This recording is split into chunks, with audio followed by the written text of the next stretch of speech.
52।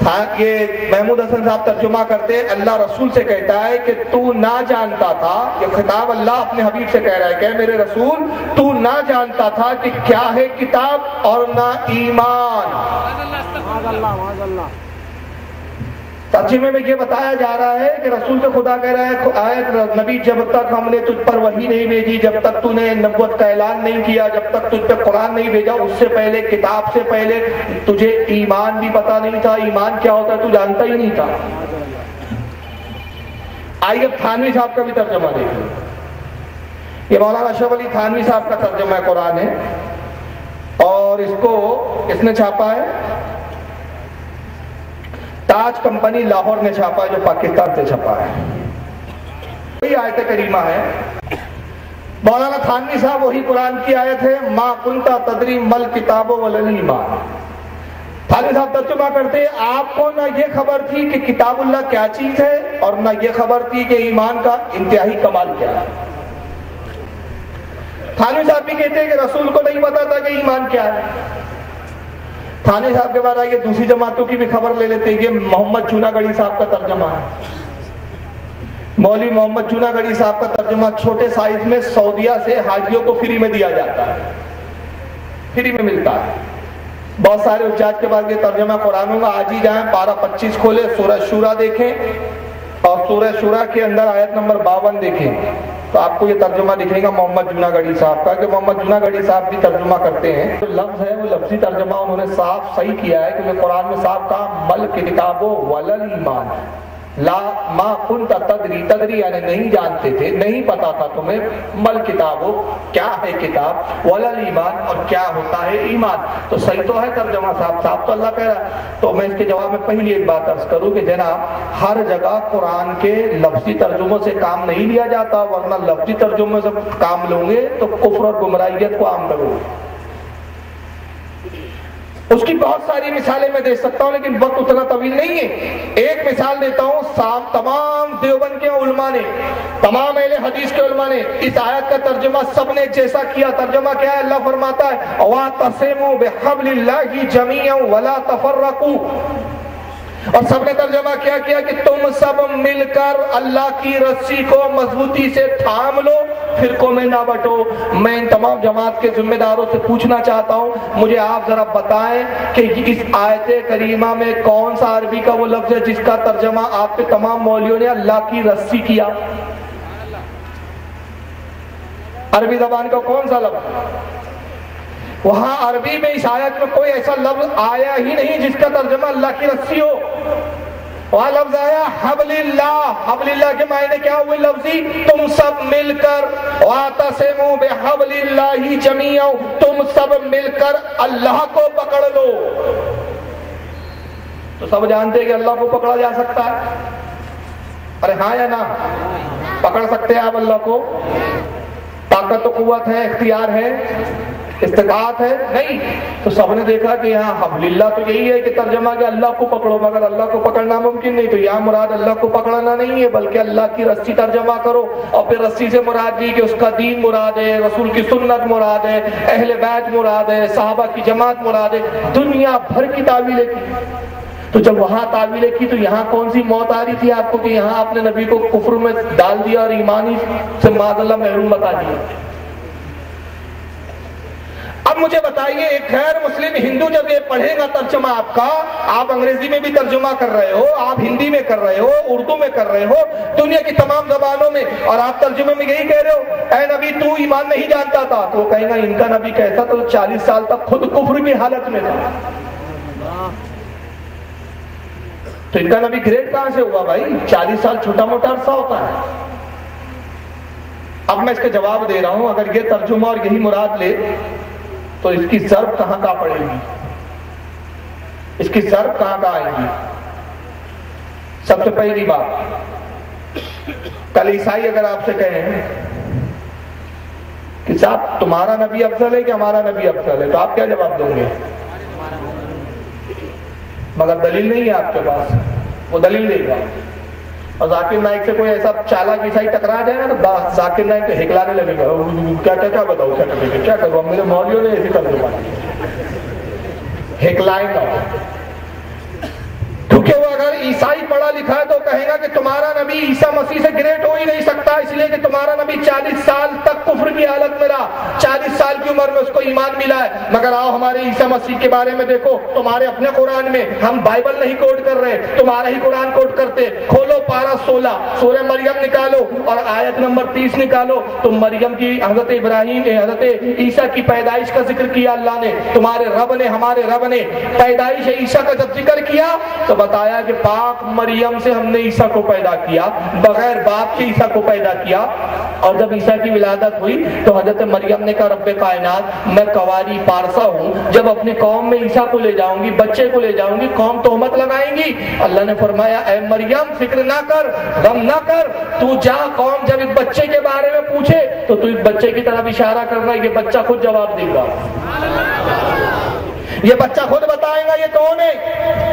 حضرت عیسیٰ کو لے کر آتی ہے حضرت مریم، قوم نے کہا کہ مریم کیا لے آئی تو تو بڑی پارسا ہوا کرتی تھی، بڑی نیک سیرت تھی، تیرا باپ بدکار نہیں، تیری ماں بدکار نہیں، تیرے خاندان میں کسی نے بدکاری نہیں کی، تو کواری، یہ بچہ کہاں سے لائی؟ حضرت مریم نے حضرت عیسیٰ کی طرف اشارہ کیا، کہا یہ جواب دے گا، کہا یہ پالنے میں لیٹا ہوا بچہ کیسے جواب دے گا، یہ دودھ پیتا بچہ کیسے جواب دے گا، کہا یہ رب کا حکم ہے یہی جواب دے گا۔ اور جب اشارہ عیسیٰ کی طرف ہوا تو حضرت عیسیٰ نے فصیح زبان میں کہا، قرآن نے جناب عیسیٰ علیہ السلام کے جملوں کو یوں نقل کیا کہ حضرت عیسیٰ نے کہا انی عبداللہ اتانی الکتاب وجعلنی نبیا، میں اللہ کا بندہ ہوں، اللہ نے مجھے کتاب عطا کی اور مجھے نبی بنا کر بھیجا۔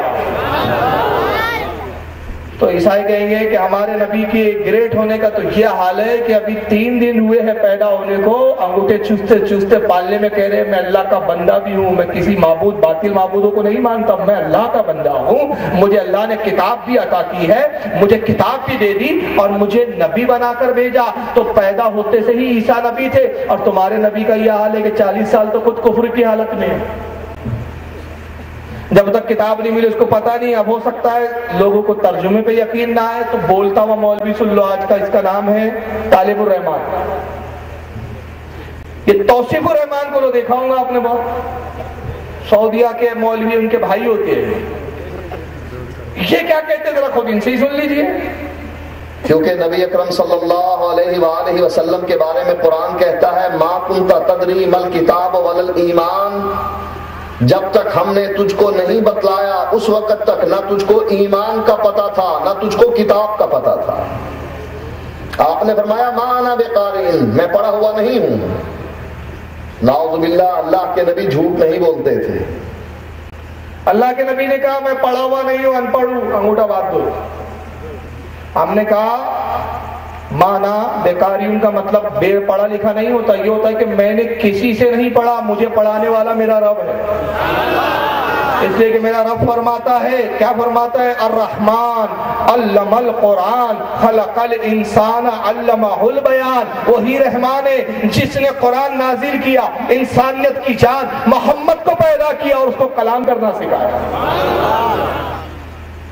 لیکن انہوں نے ترجمہ کچھ اور کیا، اور وہی آیت کا ترجمہ کیا ما کنت تدری مل کتاب ولا ایمان، جب تک ہم نے تجھے بتایا نہیں تو نہ کتاب جانتا تھا نہ ایمان جانتا تھا۔ 40 سال میں کتاب ملی، 40 سال میں بتایا، 40 سال تک تو کفر کی حالت میں رہا۔ میں چھوٹا سا سوال کر رہا ہوں، یہاں سے وہاں تک جاؤ، کل آپ کسی دیوبند مولوی سے کو پکڑ کے پوچھو، اہل حدیث سے پوچھو اور کہو کہ اگر تم سچے ہو اور جنتی فرقہ سمجھتے ہو اپنے آپ کو تو تمہارے مولویوں نے، تمہارے گروؤں نے یہ ترجمہ کیا ہے کہ نبی ایمان نہیں جانتے تھے، تو ہمارے صرف ایک چھوٹے سے سوال کا جواب دے دو کہ جب نبی پاک صلی اللہ علیہ وسلم 40 سال تک کفر کی حالت میں تھے، ایمان سے واقف نہیں تھے، تو 40 سال اعلان نبوت سے پہلے غار ہیرا میں نبی عبادت کس کی کرتے تھے؟ یا میں بتا دوں،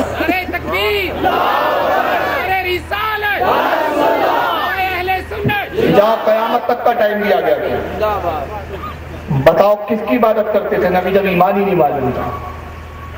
اندازہ لگائیے، جو نبی کو دھڑلے سے بیمان بولتے، ہماری ٹریجڈی ہے کہ ہم ان کو کافر نہیں بول سکتے، وہ رسول کو کافر بولے، کیا دین بنایا ہے انہوں نے؟ آئیے ذرا ایک اور آیت کریمہ بتاؤں میں آپ کو اسی جملے میں، 12-17 سورہ انبیاء، اور آیت نمبر 51 ہے. مجھے یہ بتائیے حضرت ابراہیم علیہ السلام افضل ہے کہ رسول اللہ افضل ہے؟ رسول اللہ افضل ہے. یہ تو آپ کی عقیدت بول رہی ہے, دلیل کہاں ہے آپ کے پاس؟ اگر رسول افضل ہے تو پھر حضرت ابراہیم کے بارے میں قرآن یہ کیوں کہتا ہے؟ پارہ 17 سورہ انبیاء آیت 51 اللہ ابراہیم علیہ السلام کے بارے میں کہتا ہے وَلَقَدْ آتَيْنَا إِبْرَاهِيمَ رُشْدَهُ مِنْ قَبْلُ وَكُنَّا بِهِ عَالِمِينَ. اور ہم نے ابراہیم کو بالغ ہونے سے پہلے ہدایت بھی عطا کر دی اور ہم اس کی نگہبانی کر رہے تھے. عیسیٰ مسیح بھی بالغ بھی نہیں, حضرت ابراہیم بالغ بھی نہیں ہوئے, اللہ فرماتا ہدایت جان چکے تھے. اور ہمارا نبی 40 سال تک کفر میں تھا, ہدایت ہی نہیں ملی. اور بالغ ہونے سے پہلے کیسے حضرت عیسیٰ علیہ السلام ہدایت پر تھے؟ ابراہیم علیہ السلام. حضرت ابراہیم کے زمانے کا بادشاہ نمرود خواب دیکھتا ہے, بادشاہ ہونے کے بعد خدا کا دعویٰ کر بیٹھا, کہا میں ہی خدا ہوں. لوگ سجدہ کرتے ہیں. ایک دن خواب دیکھتا ہے کہ تخت پہ بیٹھا ہوا ہے, زلزلہ آیا, تخت سمیت زمین پر گر پڑا ہوتے ہوئے. دوسرے دن دربار میں نجومیوں کو بلایا, جادوگروں کو بلوایا, پیشن گویاں کرنے والوں کو بلایا, کہا کل میں نے یہ خواب دیکھا, بتاؤ اس کی تعبیر کیا ہے؟ بتائیے دیکھ اس سے بڑی کیا مزاحیہ کھیل بات ہوگی, خود خدا ہے اس کو ہی نہیں معلوم کیا ہوا ہے. دوسروں سے پوچھ رہا. اور قوم دیکھے کتنی جاہل, وہ یہ بھی نہیں دیکھ رہی کہ خواب اس نے دیکھا, اس کو خود سمجھ میں نہیں آ رہا. اور خدا کیسا جو خواب دیکھتا ہے, خوابوں کی دنیا کا خدا ہے, مگر جہالت تھی. نجومیوں نے اپنے علم کے اعتبار سے جو بھی ان کا خفیہ علم تھا کہا کہ اس خواب کی تعبیر ہمارے جو سمجھ میں آئی وہ یہ ہے کہ تیری حکومت میں ایک بچہ پیدا ہوگا جو تیری خدائی کے دعوے کو ختم کر دے گا, تیری حکومت کی اینٹ سیٹ بجا دے گا, تیری دھجیاں اڑا دے گا. اعلان کر دیا جو بھی لڑکا پیدا ہو قتل کر دو. اس کو پتہ بھی نہیں کہ کون سا لڑکا ہے جو میرے خلاف آنے والا ہے, یہ خدا ہے. کہا جو لڑکا پیدا ہو قتل کرو. حضرت ابراہیم علیہ السلام کی والدہ حاملہ ہوئی.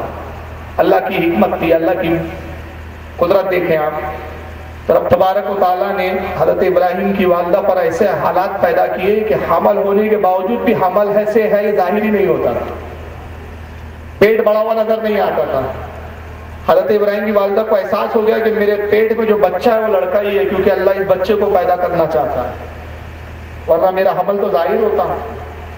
جب بچے کی ولادت کا وقت آیا, حضرت ابراہیم کی والدہ ایک بہت دور ویرانے میں جنگل میں گفا میں گئی, وہاں پہ حضرت ابراہیم کی پیدائش. گفا میں بچے کو رکھا, صبح جاتی ہے دودھ پلاتی ہے اور شام میں جاتی ہے دودھ پلاتی ہے, 2 وقت دودھ پیتے حضرت ابراہیم. مگر اللہ کی قدرت دیکھیے, پروردگار کو ہدایت کے لیے, قوم کی ہدایت کے لیے حضرت ابراہیم کو مبعوث کرانا مقصود تھا. ایک دن گزرا, حضرت ابراہیم اتنے بڑے ہو گئے ایک ہی دن میں کہ 1 مہینے کے بچے نظر آتے. دوسرا دن آیا 2 مہینے کے برابر, تیسرا دن آیا 3 مہینے کے برابر, 12 دن میں 1 سال کے دکھتے. بہت تیزی سے بڑھ رہے, تاکہ بہت کم عرصے میں جب گفا سے باہر آئے اور نمرود کے سامنے بھی آ جائے تو نمرود سمجھے یہ تو پہلے کا بچہ ابھی والا تھوڑی ہے, زمانے کا نہیں ہے, یہ تو خواب سے پہلے کا پیدا ہوا ہوگا. 12 دن کے قریب جب گزر گئے تو 12ویں دن میں ہی حضرت ابراہیم نے کلام کیا. ہمارے یہاں کا بچہ 1.25 سال 1.5 سال میں بولتا ہے, لیکن حضرت ابراہیم علیہ السلام 12ویں دن میں کلام کر رہے ہیں. اور کلام کیا تھا, جب 12واں دن ہوا تو آپ چلنے بھی لگے, گفتگو بھی کرنے لگے, گفا سے باہر نکلے. جب باہر نکلے تو اس واقعے کو قرآن نے اپنے اندر بیان کیا ہے. تو رات کا وقت تھا اور چاند بڑا چمک رہا تھا, تو حضرت ابراہیم نے چاند کی طرف دیکھا اور فرمایا ھذا ربی, کیا یہ میرے رب ہے, کیا یہ میرا رب ہے. چاند کو دیکھتے رہے, اور جب چاند ڈوب گیا تو آپ نے فرمایا کہ میں چاند کو, اس ڈوبنے والے کو رب نہیں مانتا. پھر سورج نکلا تو فرمایا یہ تو پہلے سے بڑا ہے, کیا یہ میرا رب ہے. اور جب سورج ڈوب گیا تو آپ نے کہا میں ڈوبنے والوں کو پسند نہیں کرتا, میرا رب تو وہ ہے جس نے چاند کو اور سورج کو پیدا کیا. بتائیے حضرت ابراہیم 12ویں دن ہی توحید کا پیغام سنا رہے. 12واں دن تھا, ماں آتی ہے تو ماں سے کلام ہوا, دودھ پلانے آتی ہے صبح کے وقت. اپنی ماں سے سوال کیا, پہلا سوال حضرت ابراہیم کا. اس کو حضرت امام معین الدین کاشفی الوائز نے معارج النبوت میں اس واقعے کو نقل کیا. امی یہ بتائیے میرا رب کون ہے,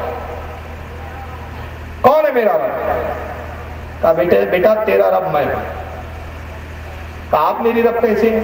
کہا بیٹا میں تجھے دودھ پلاتی ہوں, پالتی ہوں, پوستی ہوں, پروان چڑھاتی ہوں, تو میں تیرا رب ہوں. اچھا آپ کا کون رب ہے. کہا میرا رب تیرے والد ہے. کہا وہ کیسے رب ہے؟ کہا کہ تیرے والد ہی ہمیں کھلاتے ہیں پلاتے ہیں، مجھے پالتے پوستے ہیں، کھانے کے پہننے کے سامان لاتے ہیں۔ کہا اچھا والد کا بھی کوئی رب ہے؟ کہا والد کا بھی رب ہے۔ کون ہے؟ کہا نمرود۔ اب زمانے میں تو سب کفر ہی کفر ہے نا، کوئی جانتا نہیں اللہ ایک ہے۔ کہا کہ نمرودی ہے جو تنخواہ دیتا ہے، مال دیتا ہے، کھانے کی چیزیں دیتا ہے، وہ ہمارا رب ہے۔ کہا نمرود کا کوئی رب؟ نمرود کا کوئی رب ہے، یہ آخری رب ہے۔ حضرت ابراہیم دوسرا سوال کرتے ہیں، امی یہ بتاؤ میں خوبصورت ہوں کیا آپ خوبصورت ہو؟ کہا بیٹا تم مجھ سے زیادہ خوبصورت ہو۔ کہا ابا زیادہ خوبصورت ہے کہ آپ زیادہ خوبصورت ہے؟ کہا بیٹا تمہارے والد سے زیادہ خوبصورت میں۔ کہا اچھا نمرود زیادہ خوبصورت ہے کہ ابا جان زیادہ خوبصورت ہے؟ کہا بیٹا ابا زیادہ خوبصورت ہے، نمرود تو کالا چپٹا ہے، بھینگی آنکھوں کا ہے، بس شکل ہے۔ حضرت ابراہیم 12واں دن ہے، دیکھیں توحید کیسے بلند کر رہے۔ کہا امی جان آپ کہتی ہیں نمرود سب کا رب ہے، یہ کیسا رب ہے جس نے مجھے خوبصورت بنایا، آپ کو خوبصورت بنایا، والد کو خوبصورت بنایا اور خود بس شکل رہ گیا؟ وَلَقَدْ آتَيْنَا إِبْرَاهِيمَ رُشْدَهُ مِنْ قَبْلِ، اور ہم نے ابراہیم کو بالغ ہونے سے پہلے ہی ہدایت عطا کر دی۔ اور آگے فرمایا وَقُلْنَا بِهِ عَالَمِينَ، اور ہم اس کی نگہبانی بھی کر رہے تھے۔ اندازہ لگائیے ابراہیم جو نبی سے افضل نہیں ہے مگر وہ توحید سمجھ رہے ہیں، اور جو تمام انبیاء کا سردار بن کے آیا نعوذ باللہ من ذالک، اس کے بارے میں تم سمجھتے ہو کہ 40 سال تک ایمان ہی نہیں جانتا۔ تو کون سا مذہب لے کے چل رہے ہو یار؟ پھر ایسے مذہب پہ ہم پھٹکار اور لعنتیں نہ بھیجے تو پھر کیا کریں؟ اور پھر ہم بولتے تو برا لگتا ہے آپ لوگوں کو، تو معلوم ہوتا ہے کہ اللہ نے عقل سلب کر لی ہے، عقلوں پہ پردے پڑ گئے ہیں کہ حقائق نظر نہیں آتے۔ اب آئیے میں جواب دے رہا ہوں، مجھے یہ بتائیے کہ کیا قرآن میں تضاد ہو سکتا ہے؟ بولیے ہاں یا نہ؟ ہاں نہیں ہو سکتا نا، اللہ کے کلام میں تضاد نہیں ہو سکتا۔ تو اب اگر قرآن میں یہی مراد ہے، یہی منشاء الہی ہے کہ نبی 40 سال ایمان نہیں جانتے تھے، تو پھر پارہ 8 کھولیں، سورہ انعام دیکھیں، آیت 162 163 دیکھیں، اور اس آیت کو دیکھ کر اس کا ترجمہ انہی لوگوں کا دیکھیں۔ آپ کو کوئی ضرورت نہیں ہے، میں کہتا ہوں سنیوں کے عالم کا ترجمہ دیکھنے کی، انہی مولویوں کا ترجمہ اٹھائے تو آپ کو ملے گا کہ اللہ فرماتا ہے کل، اے حبیب فرما دے ان صلاتی و نسکی و محیایا و مماتی للہ رب العالمین، اے حبیب فرما دے، کہہ دے تو کہ میری نمازیں، میری قربانیاں، میرا جینا، میرا مرنا رب العالمین کے لیے، میری نماز رب العالمین کے لیے، میری قربانیاں رب العالمین کے لیے، میرا جینا رب العالمین کے لیے، میرا مرنا رب العالمین کے لیے، لا شریک لہو، اس کا کوئی شریک نہیں، وہ یکتا اور تنہا ہے، اس کے علاوہ کوئی عبادت کے لائق نہیں۔ وَبِذَالِكَ أُمِرْتُ وَأَنَا أَوَّلُ الْمُسْلِمِينَ، اور مجھے رب سے یہ حکم ملا کہ میں اعلان کروں، کیا اعلان کروں؟ وَأَنَا أَوَّلُ الْمُسْلِمِينَ، کہ میں سب سے پہلا مسلمان ہوں۔ تو یہاں تو رب کہہ رہا ہے حکم، میرا حکم ہے حبیب تجھے کہ تو اعلان کر کہ میں سب سے پہلا مسلمان ہوں۔ چاند جب مسلمان نہیں تھا حبیب تو تھا، جب سورج نہیں تھا تب تو تھا، جب آسمان نہیں تھے تو تو تھا، زمین نہیں تھے تو تو تھا۔ ارے تیری ذات سے سب کا وجود، لو لاک لبا خلقت الافلاک، تجھے پیدا کرنا مقصود ہی نہ ہوتا، کائنات نہ بناتا، ساری کائنات تجھ سے بنائی، تیرے نور سے تخلیق کی، تو سب سے پہلا مسلمان، اعلان کر کے تو سب سے پہلا مومن، اور دوسری طرف کہے تو ایمان ہی نہیں جانتا تھا، تو تضاد ہوا کہ نہیں؟